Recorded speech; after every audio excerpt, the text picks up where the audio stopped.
సువార్త ప్రకటించని ఎడల నాకు కూడా నా హృదయపూర్వకమైనటువంటి వందనాలు.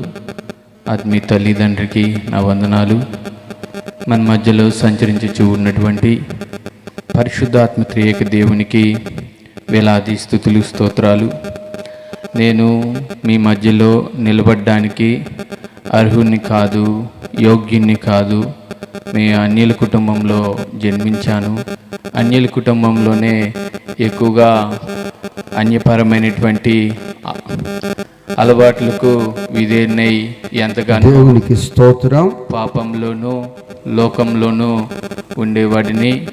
ఎందుకంటే మా పూర్వీకులు నింది కూడా అన్య ఆచారాల్లో కాబట్టి ఎక్కడ లోపడి ఉండాలి, ఎక్కడ తగ్గించి ఉండాలి, ఎవరికి విధేయులై ఉండాలనేది కూడా నాకేమీ తెలియదు. మాకు విస్తారమైనటువంటి ఫలాలు ఉన్నాయి. మా తల్లిదండ్రులు వాహనాలు అంతా ఆస్తిపరంగా అంతా భారీగా ఉంది. ఇంకా స్టేజ్లో ఉన్నప్పుడు లగ్జరీ లైఫ్ అనేది ఎలా ఉంటుందో మీరు ఒకసారి ఆలోచించుకోండి. ఇలాగా ఉన్నటువంటి సందర్భాల్లో మాకున్నటువంటి పంటలు కూడా కూడా ఫలింపు వచ్చేది లేదు. దగ్గరగా ఒక 3 నుంచి 4 సంవత్సరాలు విస్తారంగా ప్రతి సంవత్సరం కూడా పొలాలు కొనుక్కుంటున్న వారిని ఎందుకనో ఒక 4-5 సంవత్సరాలు ఫలాలనేయే ఫలింపు రాకుండా పోయింది. అదే సమయంలో కూడా మాకు ఒక రైస్ మిల్ ఉంది. దానికి కూడా ఈ డబ్బులు ఎత్తుకెళ్ళి ఆ పొలాల మీద పెట్టి ఆ పొలాల మీద డబ్బులు ఇచ్చి కూలోళ్ళకి ఇస్తూ అట్లాగా కుటుంబం అంతా రాబడి అనేదే కొలాప్స్ అయిపోయింది. అలాంటి సందర్భాల్లో ఏం చేయలేనటువంటి దిక్కుతోచని పరిస్థితుల్లో మా కుటుంబం ఉండేది. అలాంటి పరిస్థితుల్లో మేము అన్నిల్లో నుంచి వచ్చాం కాబట్టి మేము ఆ ఊళ్ళో ఉన్నటువంటి పూజారులకే అడిగి ఏం చేయాలి ఏంది అడిగినప్పుడు వాళ్ళకి సంబంధించిన కోణాల్లో ఈ పూజలు చేసుకోండి, ఈరోజు ఇక్కడ శుక్రవారం ఇక్కడ ఈ పూజలు చేయాలి, అనేక రకరకమైనటువంటి పూజలు చేపించినప్పటికీ కూడా మా కుటుంబాల్లో ఫలితం అనేది కనిపించలేదు.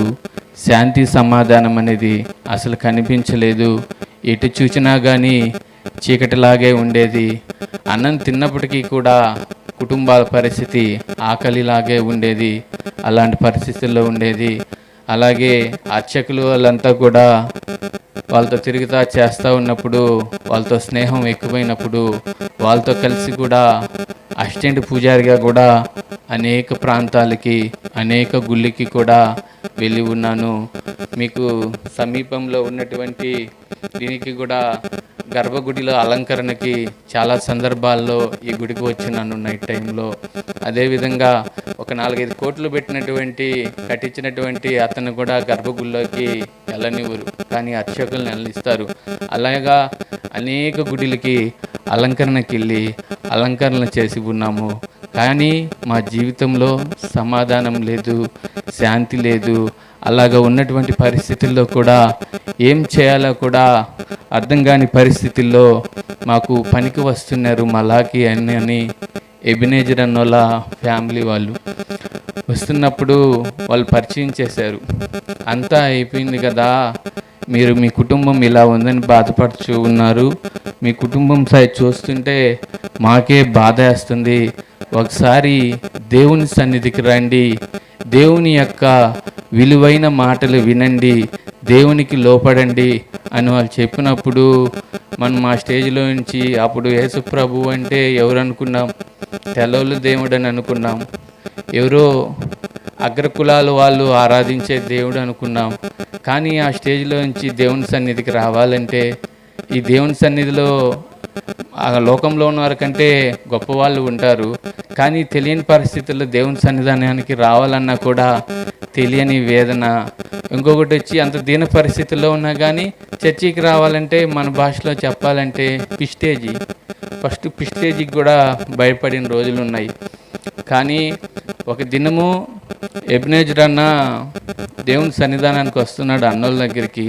నేను మా ట్రాక్టర్కి ఆయిల్ కోసం వస్తూ ఉన్నాను. నేను అన్నని దామవరం రోడ్లో దించాలి. అక్కడికి వచ్చేలేక ఆయిల్కి వెళ్తున్నావు కదా, నేను తిప్పకెళ్తున్నాను, రండి వస్తా అని చెప్పాడు. ఉలోపాలకి వచ్చి అన్నని దించదు అంటే ఉలోపాల పెట్రోల్ బంక్లో ఆ రోజు డీజిల్ కరెంట్ లేదని చెప్పారు. ఇంకా బిట్రగుంటకు వస్తుంటే అన్న చెప్పాడు, మా మందిరం ఇక్కడ ఉంది, ఒకసారి రా.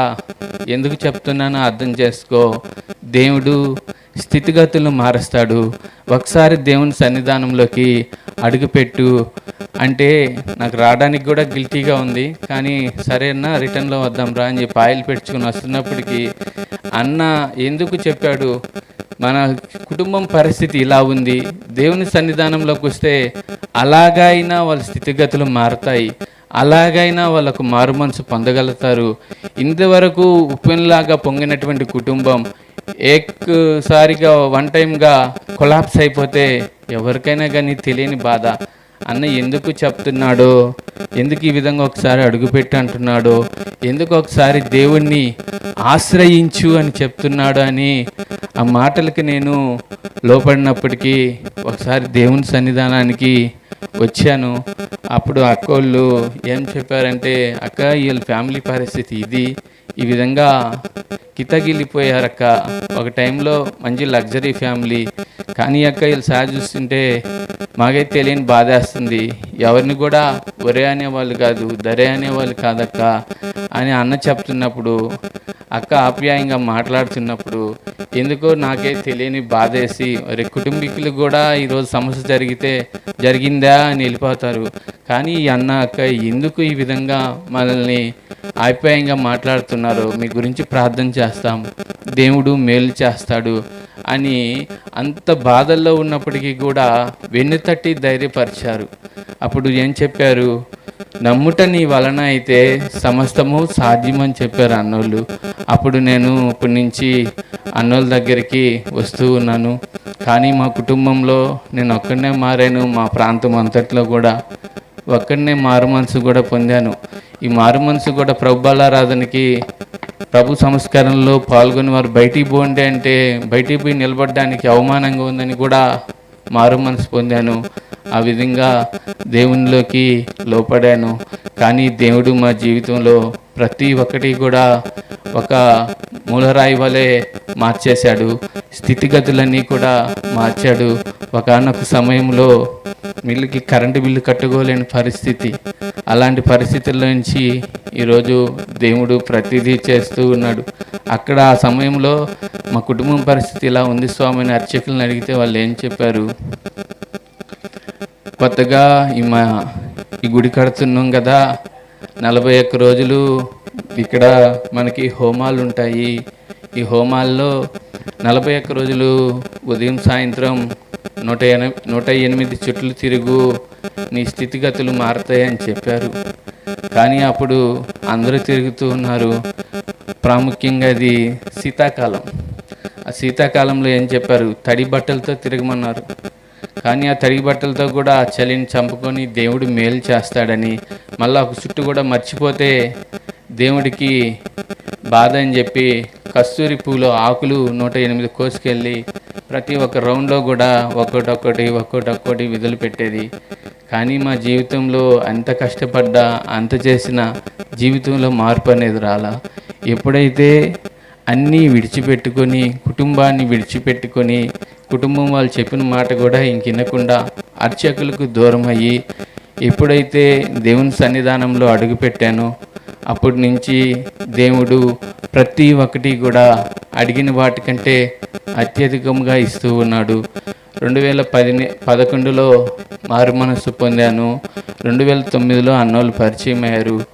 ఆనాటి నుండి ఈనాటి వరకు కూడా దేవునికి లోపడి ఉంటే మా జీవితంలో చింత అనేది కనిపించలేదు, వేదన అనేది కనిపించలేదు, కన్నీరు అనేది కనిపించలేదు, అంగలార్పు అనేది కనిపించలేదు. కానీ ఈ విధంగా దేవుడు మా జీవితంలో దేవుడికి లోపడి ఉంటే మా స్థితిగతులన్నీ కూడా మార్చాడు. దేవునికి నేను ఈ దినము విధేయుడినై ఉన్నాను. ఇంకను సాక్ష్యం చెప్పడానికి ఇంకా కొద్దిగా ఉంది. తర్వాత మరొకసారి అవకాశం ఇచ్చినప్పుడు మీ అందరికీ కూడా నేను తెలియచేస్తాను. అదేవిధంగా మాది విలేజ్ వచ్చేసి దామవరం. మా పంచాయతీలో నేను ఒక్కనే దేవుని నమ్ముకో ఉన్నాను. మీరు కూడా మీ విజ్ఞాపన ప్రార్థనలో మా కుటుంబం కొరకు ప్రార్థన చేయండి. వారందరూ కూడా మారు మనసు పొందాలి. వాళ్ళందరూ కూడా ఇక్కడ కుటాలు పెట్టినప్పుడు కూడా కుటుంబం అంతా కూడా అందరం కలిసి వచ్చి మహామహిమతో ఆ దేవుణ్ణి ఆరాధించే విధంగా దేవుడు కూడా వాళ్ళ హృదయాలను మార్చాలని మీ అనుదిన ప్రార్థనలో కూడా మా కుటుంబం కొరకు మీరందరూ కూడా భారం కలిగి బాధ్యత కలిగి ప్రార్థన చేయండి. ఎందుకంటే వాళ్ళు ఇంకనూ ఎన్ని చెప్తున్నా కానీ, ఎన్ని నష్టాల్లో ఉన్నా కానీ, నేనైతే సంతోషంగా ఉన్నా, వాళ్ళైతే దుఃఖంలో ఉన్నారు. వాళ్ళకి దేవుడు వాక్యం చెప్తే చెవుని పెడతారు. ఇంకనూ వాళ్ళు ఇంకా శుక్రవారం ఇల్లు కడుక్కోవడం, మంగళవారం నిమ్మకాయలు కోసి గుమ్మాలు ఎదుటి పెట్టడం, పండగలు వస్తే తోరణాలు కట్టడం. ఆ తోరణాలు అనేవి కొద్దిసేపే ఉంటాయి కానీ జీవితం ఎప్పటికీ చీకటిగానే ఉంటుంది, హృదయం అనేది మారకపోతే. అందుచేతన మీ అందరూ కూడా మీ అనుదిన ప్రార్థనలో మా కుటుంబం కొరకు ప్రార్థన చేయండి. మీ అందరి ప్రార్థన వల్ల మా కుటుంబం మారినట్లయితే, దేవుడు అవకాశం ఇస్తే మరొకసారి ఇక్కడ సభలు పెట్టినప్పుడు మా కుటుంబాన్ని కూడా మీ అందరి మధ్యలోకి తీసుకొచ్చి పరిచయం చేస్తానని నా యొక్క కోరిక. మీ దగ్గర ఉన్నటువంటి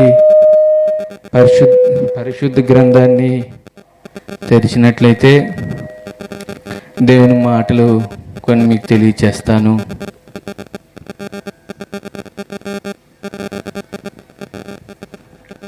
యాకోబు రాసినటువంటి పత్రిక 4వ అధ్యాయం 7వ వచనాన్ని చదువుకుందాం. యాకోబు రాసినటువంటి పత్రిక 4వ అధ్యాయం 7వ వచనాన్ని చదువుకుందాం. యాకోబు రాసినటువంటి పత్రిక 4వ అధ్యాయం 7వ వచనాన్ని చదువుకుందాం. కాబట్టి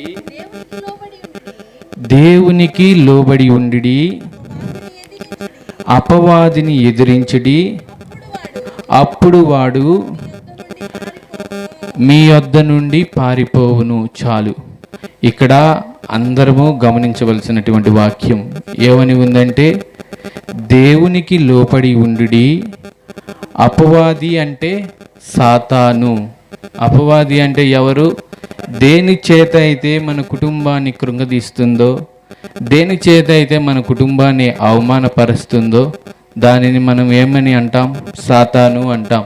ఇప్పుడు ఒక త్రాగుబోతు ఉన్నారు. ఆ త్రాగుబోతు కొద్దిగా తాగాడంటే అపవాది వానిలో జొరబడి అని చెప్తుంది, ఇంకా కొంచెం తాగు, ఇంకా కొంచెం తాగు అనిపిస్తుంది. అదేవిధంగా గొడవలు పెట్టుకునే వాళ్ళు ఉంటే ఇంకా పెద్దగా గొడవ పెట్టుకో అనిపిస్తుంది. ఈ అపవాది అనేది ఏం చేస్తుంది? మన స్థితిగతుల్ని బలహీనం పరిచే పనులు చేస్తుంది. కాబట్టి ఇక్కడ పరిశుద్ధాత్మ దేవుడు ఏమని చెప్తూ ఉన్నాడంటే, దేవునికి లోపడి ఉండుడి. దేవునికి లోపడి ఉండుడి. ఎవరికి లోపడవద్దంటున్నాడు. ఓన్లీ ఎవరికి లోపడమంటున్నాడు? దేవునికే లోపడమంటున్నారు. కొంతమంది రాజకీయ నాయకులకు లోపడతారు, కొంతమంది కోటీశ్వరులకు లోపడతారు, కొంతమంది ఎవరికాడైతే వాళ్ళు బలహీనత చేత డబ్బులు తెచ్చుకున్నారో ఆ డబ్బులు తెచ్చుకున్న వారికి దాసులైపోతారు. కానీ ఇక్కడ పరిశుద్ధాత్మ దేవుడు ఏం చెప్తూ ఉన్నాడంటే, ఎవరికి లోపడొద్దు అంటున్నాడు, దేవునికి మాత్రమే లోపడమంటున్నాడు. అపవాదిని అయినటువంటి సాతానును ఎదిరించమంటున్నాడు. అప్పుడు వాడు నీ యొద్ద నుండి పారిపోవును. ఈ అపవాది అని చెప్పాను కదా, మనల్ని కుంగదీసే బలహీనతలు అయి ఉండొచ్చు, మనల్ని అవమానపరిచే నిందలు అయి ఉండొచ్చు. అవి ఎప్పుడైతే అపవాది మనల్ని చేస్తుందో, అపవాదిని ఎప్పుడైతే మనం ప్రార్థన ద్వారా దూరపరుచుకుంటామో, అపవాదిని మనం ఎప్పుడైతే ప్రార్థనలో గర్జించి ఆ దాస్యత్వం నుండి మనం దూరపరుస్తామో, అప్పుడు ఏం చేస్తాడంట? మనం ఎలా ఉంటాం? ఫ్రెష్గా ఉంటాం. అపవాది మన దగ్గర నుంచి వెళ్ళిపోతే ఎలా ఉంటాం? ఫ్రెష్గా ఉంటాం. ఇప్పుడు మత్తులో ఉన్నవారు చూడండి, మత్తున్నంతసేపు అదొక విధంగా ఏతనగా ఉంటారు. అదే మత్తు అనేది లేకపోతే ఎంత యాక్టివ్గా ఉంటారు. అదే పరిశుద్ధాత్మ దేవుడు ఇక్కడ ఏం చెప్తున్నాడంటే, దేవునికి లోపడి ఉండమంటున్నాడు, అపవాదిని ఎదిరించమని అంటున్నాడు. అపవాది ఎదిరిస్తే ఏం చేస్తుందంట? మన దగ్గర నుంచి పారిపోతుందంట. ఆ తర్వాత వాక్యం చదవండి, 8వ వాక్యం. దేవుని యొద్దకు రండి, అప్పుడు ఆయన మీ యొద్దకు వచ్చును. పాపులారా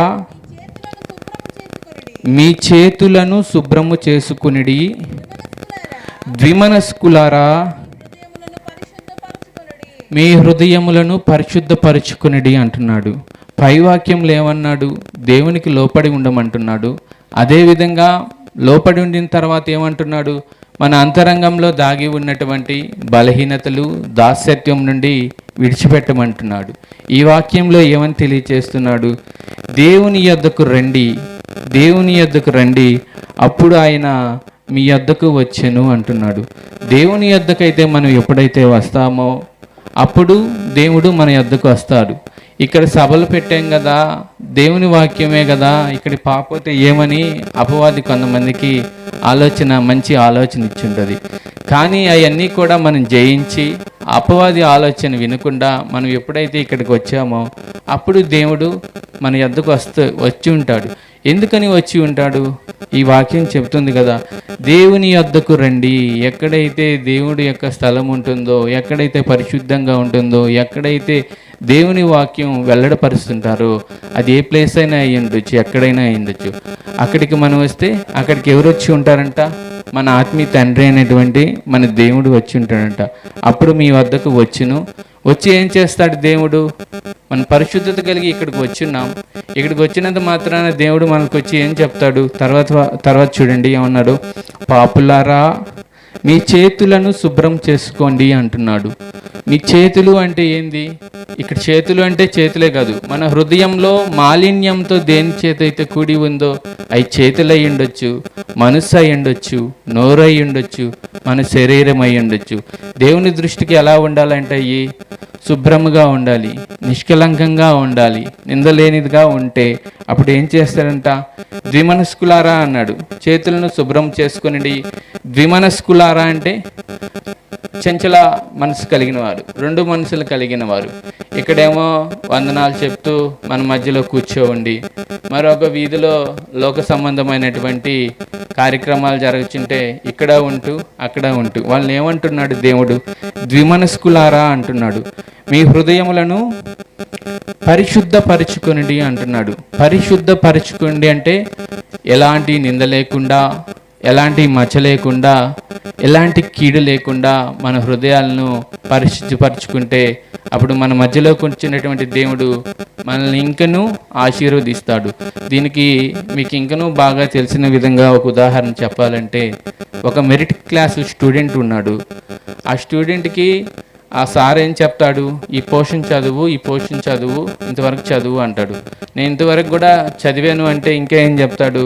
ఆ స్టూడెంట్ ఇంకా బాగా సబ్జెక్ట్ తెలుసుకోవాలని ఇంకా లోతైనటువంటి సబ్జెక్ట్ను ఆ స్టూడెంట్కి చెప్తాడు. ఎందుకని? ఆ స్టూడెంట్ మెరిట్గా ఉంది కాబట్టి.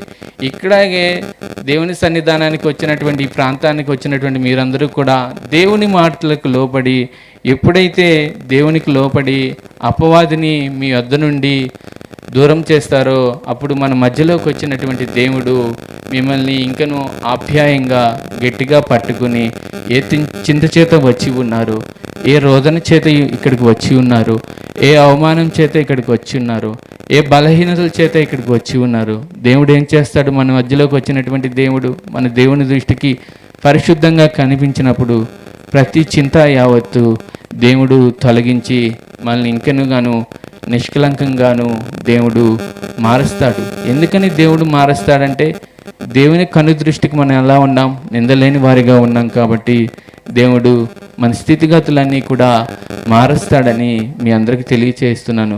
కావున దేవుని బిడ్డలైన మనందరం కూడా ఎలా ఉండాలి? దేవుని దృష్టికి నిందలేని వారిగా ఉండాలి, నిష్కలంకంగా ఉండాలని మీ అందరికీ కూడా నేను తెలియచేస్తూ ఉన్నాను.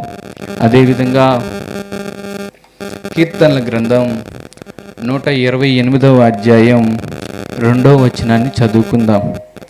కీర్తనల గ్రంథం 128వ అధ్యాయం 2వ వచనాన్ని చదువుకుందాం. నిశ్చయముగా నీవు నీ చేతుల కష్టార్జితమును అనుభవించదవు, నీవు ధన్యుడవు, నీకు మేలు కలుగును. చాలు. ఇక్కడ చూడండి, దేవుని సన్నిధానానికి వచ్చి దేవుడి యొద్ద మనము నిందలేని వారిగా నిష్కలంకంగా కనిపించినప్పుడు దేవుని కనులకు దేవుడు తర్వాత ఏం చేస్తాడంట? నిశ్చయముగా నీవు నీ చేతుల కష్టార్జితాన్ని అనుభవించదవు. ఇప్పుడు వరకు మనం కష్టపడుతూ ఉంటాం, ఎంతో వేదన పడుతూ ఉంటాం, కానీ మనము మన కష్టార్జితాన్ని మనం అనుభవించలేని పరిస్థితుల్లో కష్టపడినటువంటి కష్టం సిల్లి సంచిలో లాగా లేక వడ్డీల పాలైపోతూ లేక ఒక దానికోసం సమకూర్చినటువంటి డబ్బులు మరొక దానికి ఖర్చు అయిపోతూ ఉంటుంది. అప్పుడు అటువంటి పరిస్థితుల్లో మన కుటుంబాలు చూడండి ఎంత వేదనగా ఉంటాయో, ఎంత బాధగా ఉంటాయో, ఎదుటి వారికి చెప్పడానికి కూడా అవమానం కలిగినటువంటి పరిస్థితుల్లో ఉంటుంది జీవితం. కానీ అదే దేవునికి లోపడి ఉన్నప్పుడు, దేవుడు మనసుకు మనకు ఇంపుగా ఉన్నప్పుడు, దేవుడు మనల్ని ఏం చేస్తాడు?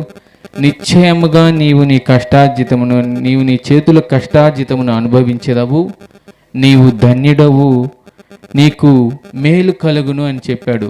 ఎప్పుడు? లోపడి ఉన్నప్పుడు, విధేయుడైన ఉన్నప్పుడు, దేవుని మనస్సుకు నిందలేని వానిగా నిష్కలంకంగా ఉన్నప్పుడు దేవుడు ఈ విధంగా చెప్పాడు. ఆ తర్వాత 3వ వాక్యం కూడా చదవండి. నీ లోగిట నీ భార్య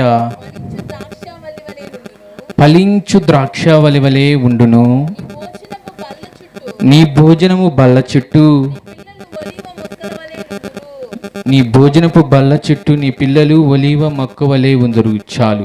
ఇక్కడ ఏమంటున్నాడు చూడండి, నిశ్చయముగా నీ చేతుల కష్టార్జితాన్ని అనుభవిస్తావని దేవుడు చెప్పాడు. తర్వాత ఏం చెప్పాడు? కష్టార్జితాన్ని అనుభవించదు అంతవరకు చెప్పి వదిలేలా. ఈ దినం చూడండి, లోకంలో ఉన్నవారు అధికమైనటువంటి డబ్బున్నా కానీ సెకండ్ ఆప్షన్ ఏదో తెలియక తికమక పడిపోతుంటారు. 2 రూపాయలకి ఇవ్వాల్సిన డబ్బులు 10 రూపాయలకి ఇచ్చి 10 రూపాయలకి కూడా అసలు దండుకోలేక సందిగ్ధంలో ఉంటారు. ఎందుకని? మార్గం తెలియక, మాట్లాడిన చేదగాక, లోపడి ఉండడం చేదగాక. కానీ ఇక్కడ పరిశుద్ధాత్మ దేవుడు ఏమని చెప్తున్నాడు చూడండి, దేవునికి లోపడి ఉంటేనే నిశ్చయంగా నీ చేతుల కష్టార్జితాన్ని అనుభవిస్తావని చెప్పారు. నీవు ధన్యుడు, నీకు మేలు కలుగునని చెప్పాడు. తర్వాత వాక్యంలో ఏం చెప్పాడు? నీ లోగిట నీ భార్య ఫలించు ద్రాక్షావళి వలె ఉండును. చూడండి, అనేకమైనటువంటి ఉన్నప్పటికీ కూడా ఫలించలేని పరిస్థితిలో ఉంటారు. కానీ దేవుడు ఇక్కడ ఏం చెప్తూ ఉన్నాడు? నీ లోగిట నీ భార్య ఫలించే ద్రాక్షావళి వలె నుండును. అంత మాత్రమే వదిలేదు, నీ భోజనపు బల్ల చుట్టూ నీ పిల్లలు ఎలా ఉంటారంట? ఒలీవ మొక్కల వలె ఉంటారని ఇక్కడ తెలియచేశారు. ఇప్పుడు ఉన్నటువంటి సందర్భాల్లో చూడండి, ఫలించేవారు అరుదైపోయారు. ఆశలు ఉన్నప్పటికీ కూడా తల్లి జాడ పిల్లకి లేక, పిల్లల జాడ తల్లికి లేక దిగంబరంగా ఉంటున్నారు. కానీ ఇక్కడ దేవునికి లోపడితే ఏం చెప్తున్నాడు చూడండి, నీ లోగిట నీ భార్య ఎలా ఉంటుందంట? ఫలించే ద్రాక్షావళి వలె ఉండును. ఫలించే ద్రాక్షావళి అంటే ఏంది? యజమానుడికి లోపడి విధేయులైండి, ఒకరి ఆలోచనలు ఒకరు తెలుసుకుంటూ నడవవలసినటువంటి మార్గంలో నడిచేటటువంటి భార్య. ఇప్పుడు ఉన్నటువంటి సందర్భంలో యజమానుడి భార్య వినకుండా శాపంలో పడిపోయిన కుటుంబాలు లేవు, యజమానుడు మాటలు వినకుండా లోకంలో పడిపోయినటువంటి కుటుంబాలు లేకుండా లేదు. ఇటువంటి ఈ పరిస్థితుల మధ్యలో దేవుడు ఇక్కడ ఏం చెప్పుచున్నాడు చూడండి, నీ భార్య ఫలించే ద్రాక్షావళి వలె ఉండునని చెప్తున్నాడు. అంత మాత్రమే వదిలేయకుండా నీ భోజనపు బల్ల చుట్టూ పిల్లలు ఎలా ఉంటారంట? ఒలీవ మొక్కల వలె ఉంటారంట. ఒలీవ మొక్కలు చూడండి, ఎక్కడైనా ఎండినట్టు కానీ ఇరిగిపోయినట్టు కానీ ఎక్కడా లేవు కదా. ఇక్కడ కూడా దేవుడు పరిశుద్ధాత్మ దేవుడు ఏమని తెలియచేయచ్చు ఉన్నాడు? ఫలించే ద్రాక్షావళి వలె భార్యను ఉండును అని చెప్పాడు. నీ భోజనపు బల్ల చుట్టూ నీ పిల్లలు ఒలీవ మొక్కల వలె ఉండునని కూడా దేవుడు ఇక్కడ తెలియచేయచ్చు ఉన్నాడు. కావున దేవుని బిడ్డలైన మనం కూడా ప్రతి ఒక్క సమస్య కూడా దేవుడికి మనకి తెలియచేస్తే దేవుడు మనం వెళ్ళవలసినటువంటి మార్గాన్ని దేవుడు సరిచేస్తాడు. అంతే కదా అని చెప్పి మనకున్నటువంటి మన నిర్ణయాలు తీసుకుంటే మనలో ఎవరు ఉన్నట్టు? పరిశుద్ధాత్మ దేవుడు ఉన్నట్టు కాదు. మన కాడ ఎవరు ఉన్నట్టు? అపవాది ఉన్నట్టు. అపవాది అనేటువంటి సాతాను ఉన్నట్టు. సాతాన్ని మనం పారద్వాలంటే దేవుని వాక్యం వినాలి, ఎక్కువగా ప్రార్థనలో ఉండాలి. అపవాదిని వెళ్ళగొట్టే ప్రార్థనలు మనలో ఉంటే దేవుడు ఇవన్నీ కూడా మనందరికీ బయలుపరుస్తాడని మీ అందరికీ కూడా తెలియచేస్తూ ఉన్నాను. అదేవిధంగా మత్తయి సువార్త 12వ అధ్యాయం 43వ వచనాన్ని చదువుకుందాం. మత్తయి సువార్త 12వ అధ్యాయం 43వ వచనాన్ని చదువుకుందాం.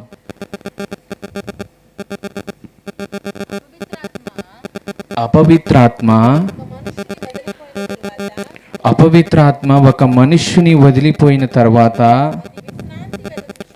అది విశ్రాంతి వెతుకుచు నీరు లేని చోట్ల తిరుగుతూ ఉండును. చాలు, ఇక్కడ ఏమని తెలియచేస్తున్నాడంటే, అపవిత్రాత్మ ఒక మనిషిని వదిలి వెళ్ళిన తరువాత అది విశ్రాంతి వెతుకుచు నీరు లేని చోట్ల తిరుగుతూ ఉంటుందంట. నీరు లేని చోట్ల అంటే ఏంది? ఒక దేవుని బిడ్డలయ్యండి మనము దేవుని నమ్ముకొని కూడా ప్రార్థన అనే నీరు మన కాడ లేకపోతే అప్పుడు ఏం చేస్తుందంట? అపవాది నీరు చోట్ల లేని తిరుగుతూ ఉంటుందంట, మన కాడికి వస్తుంది. అదే మనం ఆ నీరు కలిగినటువంటి ప్రార్థన కలిగి ఉండాలి. నీరు అనేది ఉంటే చూడండి, ఆ చెట్టు ఎడారిలో ఉన్నా కానీ పచ్చగా ఫలిస్తుంది. సూర్యోదయానికి చూడగానే ఎంతో బ్రైట్నెస్గా ఉంటుంది.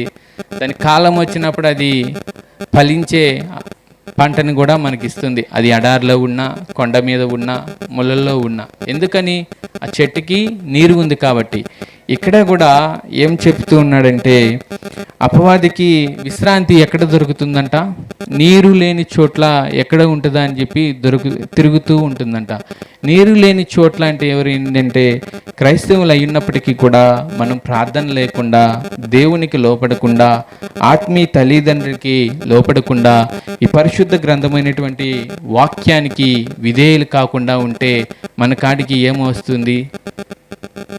ఏమి వస్తుంది చెప్పండి? దురాత్మ కలిగినటువంటి సాతాను మన దగ్గరికి వస్తుంటాడు. ఎందుకని? మన కాడ ప్రార్థన లేదు కాబట్టి. కావున మన అందరం కూడా ప్రార్థన కలిగి ఉండాలి, ఎక్కువ ప్రార్థన కలిగి ఉండాలి. మనం అందరం కూడా ఏ సమస్య వచ్చినా ప్రార్థన ద్వారా జయించే జయవీరులుగా ఉండాలని దేవుని వాక్యం ఇక్కడ తెలియచేస్తూ ఉంది. ఒకసారి అందరూ దేవునికి హల్లెలూయా చెప్తారా? దేవుని వాక్యం అందరికీ అర్థమైంది అనుకుంటే ఒకసారి హల్లెలూయా చెప్తారా? మా దగ్గర నుంచి సాతాను వెళ్ళిపోయింది అనుకున్న వాళ్ళు కూడా ప్రతి ఒక్కరూ హల్లెలూయా చెప్తారా? చాలు. కీర్తనల గ్రంథం 27వ అధ్యాయం 14వ వచనాన్ని చదువుకుందాం.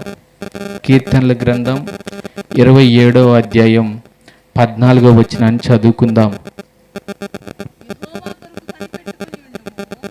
యెహోవా కొరకు కనిపెట్టుకుని ఉండుము, ధైర్యము తెచ్చుకుని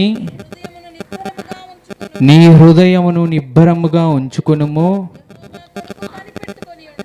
యెహోవా కొరకు కనిపెట్టుకుని ఉండుము. ఇక్కడ కీర్తనకారుడు చూడండి ఎంత మంచి మాటను మనందరికీ కూడా తెలియజేశాడు. ధైర్యము తెచ్చుకొని నీ హృదయమును నిబ్బరముగా ఉంచుకొనుము అంటున్నారు. కొంతమంది చూడండి, ధనముండి, ఆస్తులుండి, అంతస్తులుండి, నా అనేవారు అందరుండి కూడా ధైర్యం ఉండదు.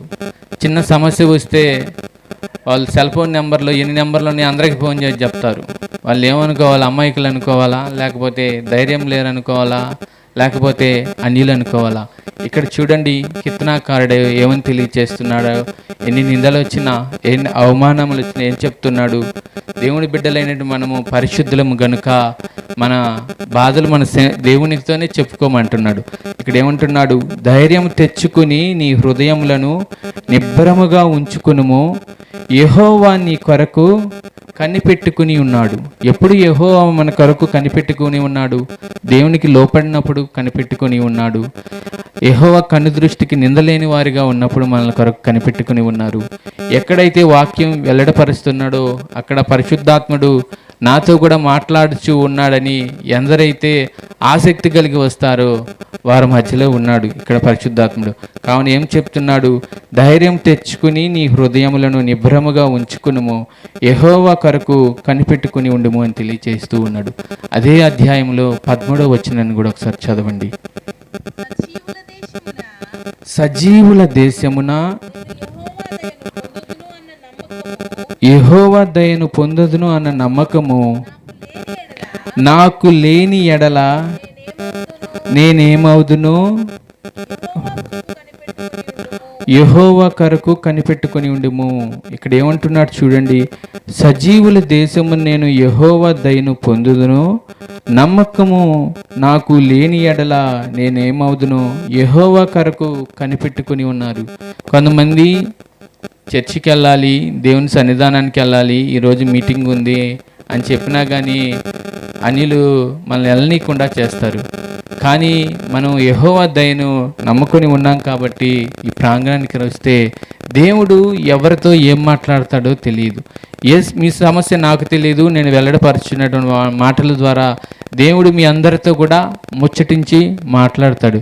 కావున మీకు సమీపంలో ఎక్కడ ఏ సందర్భం ఉన్నా కానీ దేవుని విషయాలు తెలుస్తుంటే ప్రతి ఒక్కరు కూడా ఆ ప్రాంగణానికి రండి. అది ఎలాంటి ప్రదేశమైనా కానీ ఇక్కడికి రండి, ఎక్కడ వెల్లడిపరుస్తుంటే అక్కడికి రండి. దేవుడు అమూల్యమైనటువంటి మాటలు వినండి. మీ చీకటి జీవితాలను వెలుగుగా మార్చుకోండి. ప్రతి ఒక్కరూ కూడా తేజోమయంగా దేవుని ఎదుట పచ్చని వెలివి మొక్కల వలె ఉండాలని మీ అందరికీ కూడా నేను తెలియచేస్తూ ఉన్నాను. అదేవిధంగా చివరి ఒక 2 మాటలు చెప్పి నేను ముగిస్తాను. కీర్తనల గ్రంథం 121వ అధ్యాయం 5వ వచనాన్ని చదువుకుందాం.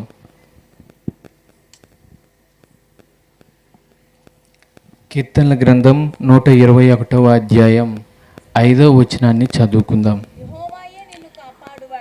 యెహోవాయే నిన్ను కాపాడువాడు, నీ కుడి పక్కను చాలు. యెహోవా నీకు నీడగా ఉండును. యెహోవాయే నిన్ను కాపాడేవాడు. ఏ సమస్య వచ్చినా, ఏ శోధన వచ్చినా, ఏ అంధకారం వచ్చినా కానీ మనల్ని కాపాడేవాడు ఎవరు? యెహోవాయే. ఎందుకని యెహోవా మనల్ని ప్రతి ఒక్క విషయంలో దేవునికి లోపడి ఉండమంటున్నాను? ఎందుకంటే మనం ఏ స్థితిలో ఉన్నా కానీ మనకు తెలుసో తెలియదో కానీ మన దేవునికి తెలుసు. మన స్థితిగతులు మనకు దేవుడికి తెలుసు. మన నడతలు దేవుడికి తెలుసు. మన మనస్సు దేవునికి తెలుసు. అందుకని చేయించి ఉన్నటువంటి ప్రతి ఒక్క పనిలో కూడా దేవుడు చూస్తున్నాడని ఎందరైతే మనం భయం కలిగి ఉంటామో, ఎందరైతే మనం భక్తి చేయించి ఉంటామో వాళ్ళందరి జీవితాలు కూడా దేవుడి దగ్గర దివ్యమానంగా ఉంటాయి. ఆదివారమే ఆరాధన కదా, ఆదివారమే చర్చి కదా అనుకుంటే వాళ్ళ జీవితాలు ఎలా ఉంటాయి? కంచి ఉండి కూడా ఫలితం లేనటువంటి వృక్షాల వాళ్ళ చెట్లు వలె వాళ్ళ జీవితాలు ఉంటాయి. కావున మీరు ప్రతి ఒక్కరూ కూడా దేవునికి లోపడి ఉండాలని నేను తెలియచేస్తూ ఉన్నాను. చివరిగా 6వ వాక్యాన్ని చదవండి, నేను ముగిస్తూ ఉన్నాను. పగలు ఎండ దెబ్బ అయినను నీకు తగలదు,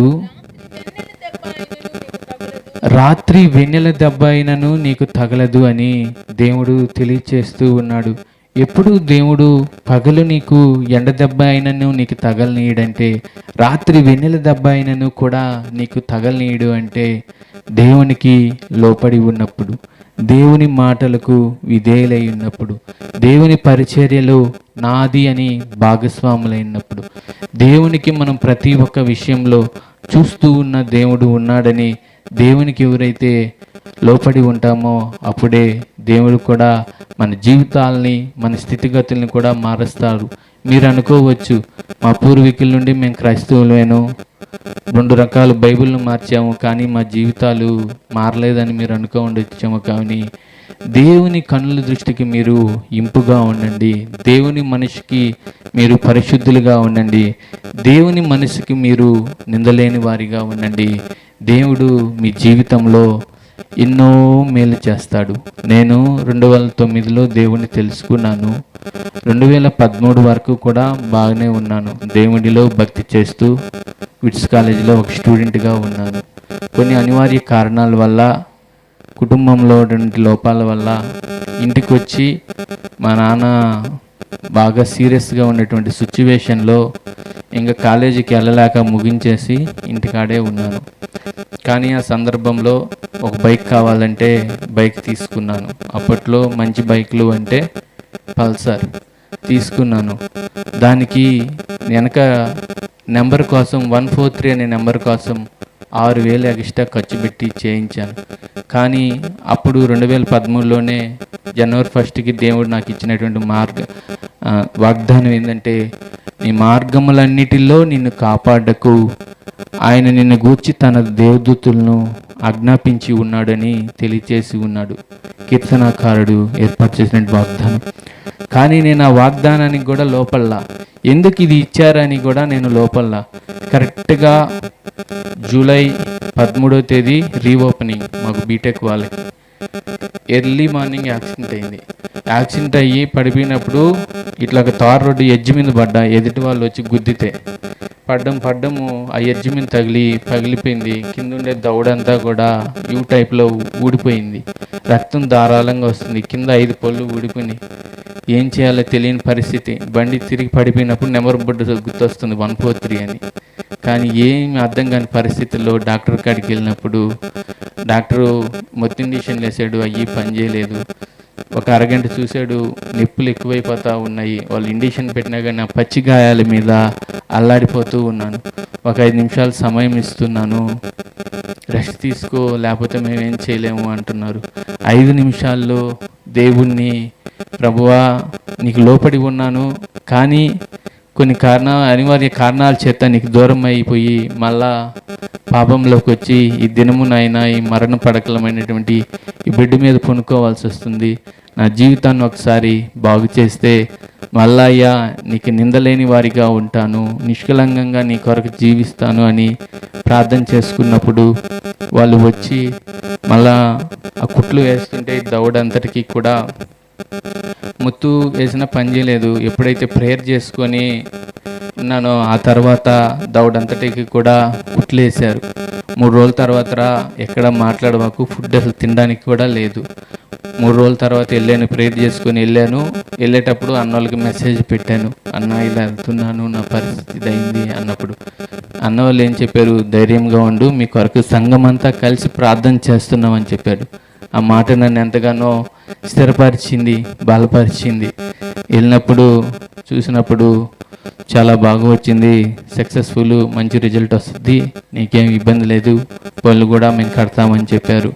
నేను ఎప్పుడైతే దేవుణ్ణి నమ్ముకున్నప్పుడు దేవుడు నన్ను ఆశీర్వదించాడు. దేవుడు ఆశీర్వదించాడు కదా అని చెప్పి ఇంట్లో ఉన్నటువంటి గలిబిల వల్ల, కారణాల వల్ల దేవుడికి దూరం అయిపోయాను. కానీ ఈరోజు నా పరిస్థితి ఏమైపోయింది, లోకంలో పడినప్పుడు ఎన్నో శ్రమలు పడ్డా, కానీ ఆ శ్రమల్లో కూడా ఫలితం అనేది దొరకలా. మళ్ళా ఎప్పుడు దేవుని పాదాలు పట్టుకొని దేవునికి లోపడ్డానో దేవుడు నా స్థితిగతుల్ని దివ్యమానంగా మార్చాడు. ఈరోజు మీ అందరి ఎదుట కూడా సాక్ష్యం చెప్తూ ఉన్నానంటే, దేవుని యొక్క విలువైన మాటలు మీ అందరికీ ప్రచురం చేస్తున్నానంటే ఇది దేవుడు చేసినటువంటి అద్భుతమే అని మీ అందరికి కూడా తెలియజేస్తున్నా. కావున మీ అందరూ కూడా మీ విజ్ఞాపన ప్రార్థనలో మా కుటుంబం కొరకు ప్రార్థన చేయమని మీ అందరికీ తెలియజేస్తూ ఉన్నాను. ఈ సాక్ష్యాన్ని